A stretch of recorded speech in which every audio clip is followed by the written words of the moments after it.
Welcome, Jörgen, to Metallarium Pages. It's a great pleasure to talk with you about Jord, this new album, Entrevista, and more things relating to the metal world in general. So we started by asking, how are you doing today, and how is the band during the last couple years? Because your previous album, Tundra, was released in 2023, and now we have this new album. Yeah, thank you for having me. I'm excited to be here. The band has really been going harder to just get some more success. Because when I started, I did it as a one-man band. Did the first two albums on my own, and I got a little bit more recognition from bigger record labels. Mhm. So I decided to start a band for the album Tundra. I recruited my drummer and guitar player, and we did a full studio recording, so we can continue in that manner. Now we actually have recruited one more guitar player, so we are a four-piece band right now. And we're going on our first tour in 2 weeks, first European tour for 2.5 weeks. And we have a lot more to go for. We have a festival show next week, and when we come back from the tour, we also have a gig in Gothenburg for a small club. So we hope to do a lot more, and hopefully we'll get to South America in the future as well. We would love to do that. Great, great, amazing, amazing. Sorry for this. And when did you decide writing songs for this new album? It was during transition to the previous one, or all the songs are new, or perhaps do you rescue any composition that left were out for the previous album? Yeah, I mean, it's we wanted to make just. It's always hard to follow up an album. The last one was not so long. It was about 40 minutes long, and this one is 50 minutes. So we decided to make a longer one and a few more songs, and just to keep striving for finding our own sound. And I think with this album, Emellan Träden, we are really getting to find our sound as Jord. It's just trying to put our name on the map, and so people can recognize us. Okay, okay, nice, nice. Now you started the band in 2020. Well, mostly there is a lot of bands starting the careers in 2020 because for the pandemic, there is more free Yeah. time for these kind of things. So why do you decide to start writing? Well, why you decide to start or the composition process with your 2020? What is the special reasons for this? Yeah, I mean, I've been playing in bands since I was 12 years old. I started my first band when I was in 1990. I'm 46 now, so I've just been in a lot of metal bands, grunge bands, pop bands, all kinds of bands. But the basic was black metal, where I started first. And I wanted to go back to that a little bit more. And I was kind of tired of being in bands where everyone has to have their own say all the time, like, democratic bands and no clear band leader. So I decided that if I'm going to do that, I have to do it on my own. So I'm going to be the band leader and see how far I can get my band to go. And that's the main reason. I wanted to make the kind of music I've been thinking about for a few years. And then I actually heard Alcest for the first time right before I started Jord. And I Mhm. thought, my God, that's the kind of music I want to make for years.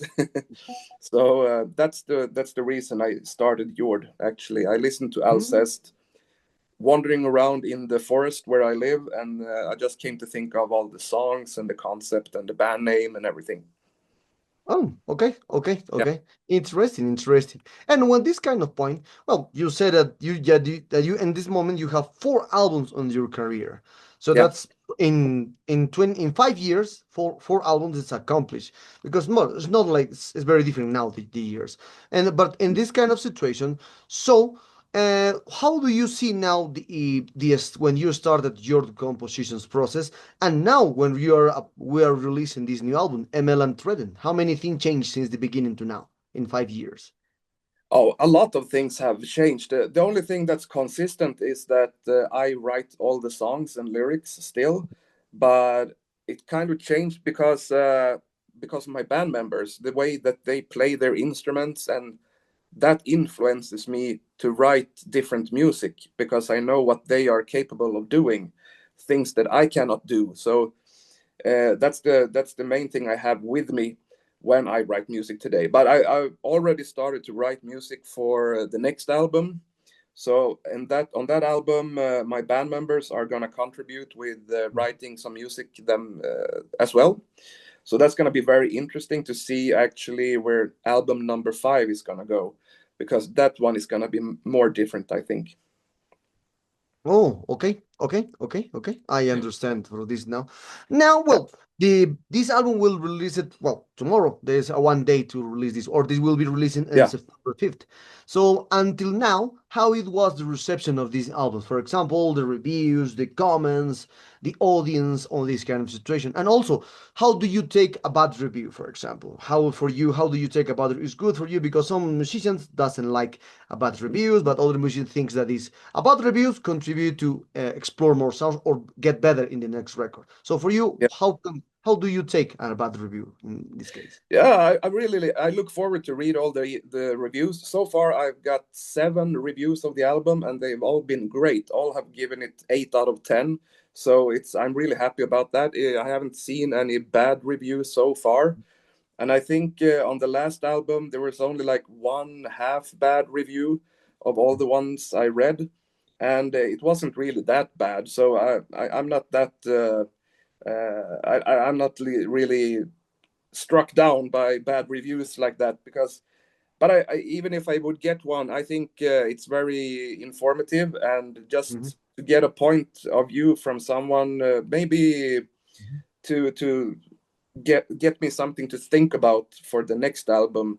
If it's a creative kind of review, even if it's bad, but if they have something important to say, I will actually consider it if possible. But I don't let it get me down. I never. That's just another point of view. Okay, okay. Yeah, And when this kind of topics, well, now it's common now that the band in these days has well they speak in their language because Jord is a Swedish is a well is a Scandinavian word and also Emelantraden I think is in Swedish word is yeah. or Swedish meaning. So in this kind of situation, well, when do you decide to write songs and lyrics with your language in this case? Yeah, it was the first thing I decided when I started Jord, because I wanted to write in Swedish just to see how it is, because previously I've only written in English, and it's kind of different. It's not either one is not harder or easier, but I think when I write in Swedish I get more honest, and that's why I mainly write in Swedish. On this album we have 3 songs in English, but the rest is Swedish. But I probably in the future I will write everything in Swedish, because it's so easy for people nowadays to translate on their own, and it gets more honest lyrics from me. No. Okay, okay, okay. So now, well, the now you are working with Hammer Hot Records, a great label in the world because it was not very known since the beginning. But you started your career with Northern Silence Production with your first album, and Yeah, also your 2 first albums were released with Northern Silence Productions, and now the next two it was released, or yes, both are were released with Hammer Hot Records. So how yeah. it was in this kind of situation the process to enter to Hammer Hard Records, and it was the treatment with the Northern Silence Productions. Well, it's very different. Northern Silence, they are just like more like a do-it-yourself label, because they don't really do that much promotion or stuff like that. So you had to work harder on your own to promote the album and so on. But they're not a bad label in any way. I had a great start with Northern Silence, but I soon realized that if I want to make this a better band, I have to move on to a better label. So that's the reason I started to looking for another one. And when I got in contact with Hammerheart, I was really thrilled and happy about it, because it's a very good label, and they do really hard work for every band, I think. And I've never had any conflicts with them. I've never had any arguments. We're all on the same page, and yeah, I'm really happy with them, basically. Oh, okay, okay, okay. Uh, I understand. I understand completely. So now, well, let's talking about more about the well the situation of the all the promotion of this new Emerald Trading. So, what kind of plans do you have for this new album? Perhaps you present more videos. Perhaps you release. You will do a full European tour. So, or perhaps, or you said it, you already worked. The fifth album is right now in progress to recording for the next year. So, perhaps, what kind of plans do you have for Jord and obviously for this Emerald Trading? Yeah, so the plan is to just keep on working even harder and harder and harder. I mean, this time when we release ML Unthreatened, we have Mhm. a lot more possibilities because of the tour. Of course, it's gonna be the best thing you can do promotion wise is to tour, to play live. And so the timing was just perfect when we got the release date for the album and the tour just 2 weeks after that. So that's a great start. And also, Mhm. Hammerheart decided to release 3 singles instead of 2 this time. So I think also that have helped a lot to have 3 singles going before the album. So I think we have a lot more downhill help today with this album. And also, you just got to keep on working harder and harder after we come back from the tour to get more shows. And we really, really need to get some festival shows for next year. That's the main thing. I think we're going to work hard for more festival gigs and possibly another tour next year. Okay, amazing. And Yeah. now, well, as well, this MLR Treden is right now has released with a tons of records. You can see each weekend we have, I don't know, it's not like the 80s or 90s because I was there. I remember that in 6 months we have 60 releases Mm, or less than 60 releases, but it was 6 months. Now yeah. we have 2 weeks, 2 weeks, and we have 120 or more releases per weekend. So that's amazing for this. So now, how do you see? Well, how do you see this kind of could be just like a competition? It's not a competition, but in some ways to get attention Mm. for this new album compared to this 1,000. To this overwhelming releases per week. So what can special George has compared to the a lot of releases has more releasing each weekend? Yeah, well, I have to. Then I can look at the like the reviews of the album and what the review people say about our music, and it's hard for me to say what's special about our music. But when I listen to what other people say, that we have our own kind of sound, but we play in a genre that it's a lot of bands, of course, but some reviewers say that we are very, very honest in our music, and it's very easy to absorb our music, and also you kind of want to hear more. So I think that's a very good, nice way to say about the album, that people want to hear more. And I just, it's really hard to find like a secret formula for how to make music and make people want to buy the music, but you're just going to keep on going harder and harder. And today you just have to be very, very active on social medias. That's the hardest part, I think. But I really try to post as much as possible on social medias, and also try to get as many live shows as possible, which is very, very hard with all of these bands wanting to play live. And there are a lot of good bands as well. So the competition is very hard. But we just, when you get a live gig, you're just going to give it your everything to do as good show as you can, and hopefully it will give you more shows after that. Hmm. Okay, okay. Now, well, this kind of topic, you can see that are completely different things. Now, the metal is not like it was in the old days. A lot of people, a lot has a nostalgia to hear old bands releasing new records and these kind of things. But in this kind of situation, you can see that now, compared to music, their music nowadays in metal industry is so clean. It's not like the old days when you heard rawness or we can see some more organic things. That it was the technology at that moment. But now all the record sounds amazing. All bands sounds amazing. There is no bad record now. So now, Yeah. how do you see this kind of topic, especially into the metal industry? There's no bad records. All albums sounds great, and that's curious thing. The metals, according to many people, the metal need to be sound like dirty, raw, or fetid. I Yeah. don't know. Also, these kind of things. Or but now the metal and the releases are more clean than the releases, for example, for the pop industry. Yeah. Yeah, I mean, I think for me, when I did the first two albums, I recorded them myself in my home studio, and I just gave it away for mastering, and I did everything else myself. And some people they prefer that simple sound that I could produce. I'm not a good producer. I'm not a good recorder or anything, but I can do it on my own if I have to, you know. But I really wanted the band to sound professional, so we had to make a professional recording. And as you say, all people who record albums today, it sounds really, really good. It's very high quality.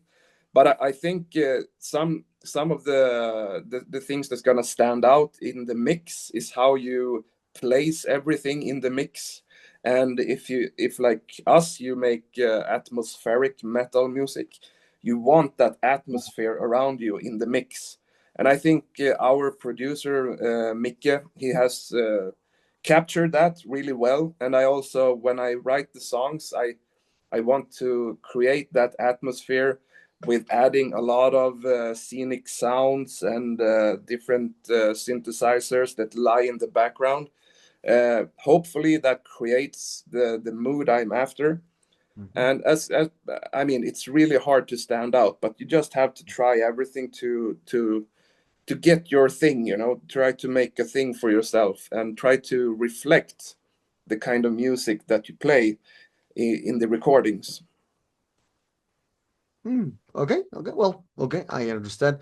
And now, when this kind of topic, you said it that you don't like to play some live presentations because you are more focused on to create music and release albums. But when the opportunity will do, you will do some this one. And related with this topic of the live presentation, especially, you can see now around the world that the people or now the producers for each concert for each gig try to reduce the obviously the money to invest Yeah, in a band, in a in a show, etc. But they are using no more amps anymore. They're no, using just plugins. There are just one people on the board with the console, and not more yeah, people involved with the crown. Just the smaller bands are has this kind of situation because the bigger bands like Creator, Halloween has a crowd, has amps yeah, to play. That's completely normal. But the new bands are just handle this situation. And also I spoke with a few bands with 2 weeks or 3 weeks ago that is some people prefer this kind of things. You don't bring or you don't to carry the amps. You don't you don't a band this kind of situation. So now, what kind of opinion do you have for this now for this actual movement in the metal world? The metal yeah, world is they're using crown or amps to play live presentations. yeah. I mean, we you also you always have to sort of adapt to the situation. So we used amps. We use big amps for the recordings, and we do a really good organic sound for the albums. But when we travel, in order to cut costs to make traveling cheaper, we have decided to get these foot pedals instead of amps, like Nano Cortex for the guitars and Dark Glass Infinity for the bass.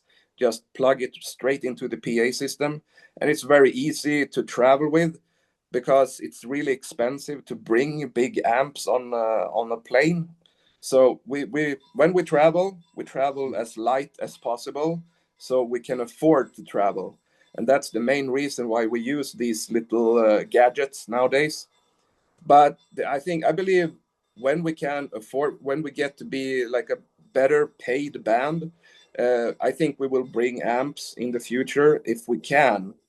But I mean, it's a dilemma, definitely.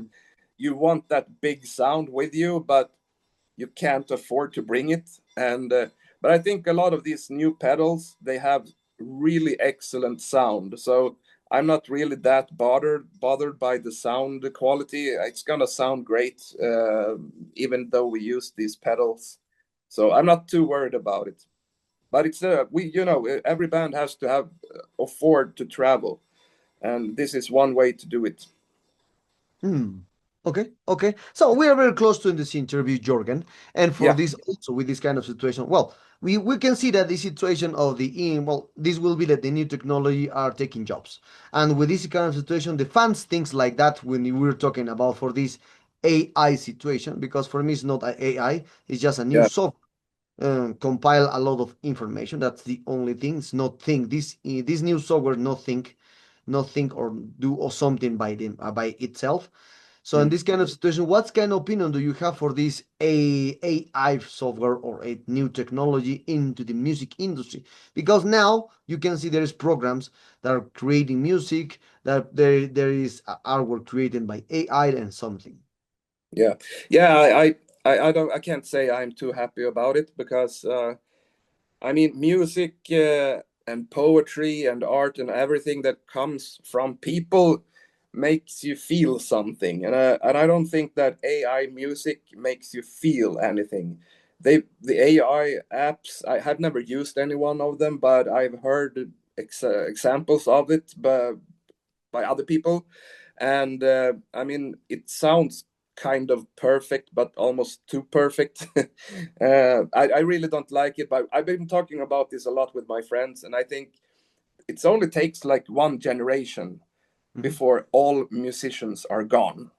Because when the kids realize that they can sit in their room and create the music they want to hear all mhm, by themselves, they are going to use that all the time.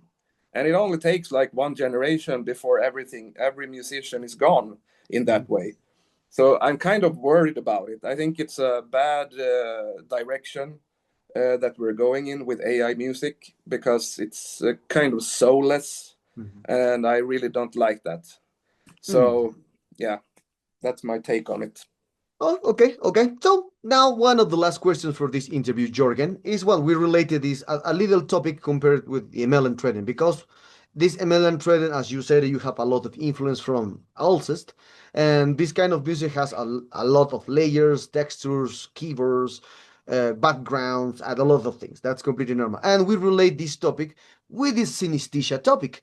When the people, when perhaps do you hear about the situation of the synesthesia, when the people, when they hear the music, they feel tasted, smell situation or smell tasted, or also they see colors when they can hear the music in this situation. So if Mhm. we relate this topic of the synesthesia with this kind of people or feel kind of sensation, what kind of colors, tastes, and smells that the listeners will find into this new Emelan Treden? Well, I would suggest that when you listen to our music, you put on your headphones and go out into the forest because Mhm, that's where I get most of my inspiration. I sit in the forest for hours and hours, and I just listen to the sounds of the trees and the animals, and also smells, everything, all the senses that get affected by being in the forest. I kind of try to replicate that with my music. So I want you to feel the wind in your face when you when you listen to certain parts of the music, and also the sounds of the animals and everything. It's like a big orchestra out there in the forest. So that's what I would like to relate to our music. Okay, okay. Well, Jörgen, we arrived to the sad moment of this interview. Thank you very much for your time. This new album is a great one. Congratulations on this new one. And Thank you. perhaps you wanna add something to your Latin American fans and obviously Metallica followers. Well, we hope to get a lot of new Latin American fans because we haven't really had too much contact with that part of the world so far. So I've recently seen that a few more Latin American fans have started to like our social media pages and everything. So we're really, really, really happy about that because we really wanted to reach you all over there. So hopefully in the future that we can come over and play a small tour or something. That would be an absolute dream for us to do that. So hopefully, spread the word and tell your promoters that you want to see Jord in your country, and hopefully, we can make it happen in the future.